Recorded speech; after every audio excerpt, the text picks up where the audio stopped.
Nais ko lamang pong basahin ng napakaigsing manifestasyon po. The gentleman may proceed with his manifestation.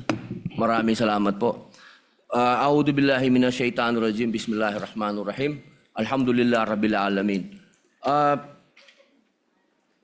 Aming mga kasama, ako po'y humihingi ng paumanhin sapagkat dito pong nakaraang linggo, lumabas po sa mga balita na may aligasyon na ako daw po ay hindi sumusunod sa batas. Ito po ay nakalulungkot para sa isang senador, sa isang senator judge, ang masabihan na hindi sumusunod sa batas. Samantalang nung tayo po ay merong mahal na saksi dito, pinaalala po natin sa kanya na harapin ang batas. Noong nakaraang linggo, ang atin pong kaibigan na ombudsman, ang sinabi po ng mahal na ombudsman na ako daw po ay hindi sumunod sa kanilang pasabi na mag-file ng aking counter affidavit. Nakakalungkot po ito sapagkat hindi po ito totoo. Inaamin ko po sa inyo kung ICC lang, hindi po talaga ako susunod. Hindi ako magpapasakop sa ICC.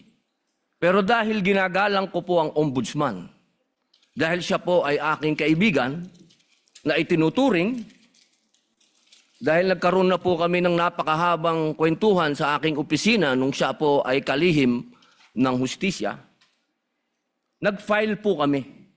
Ito po, hawak ko po ang original. Dahil sa akin po, importante ang original. Ito po ang original, nakalagay po dito. Nag-file ako.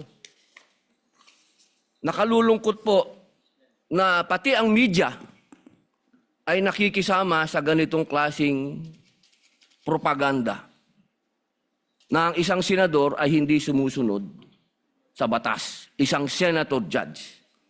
Ito po, maaari ko po kayong bigyan ng kopya, mga mahal kong kasama, para mapatunayan na hindi ko po kayo ilalagay sa kahihiyan.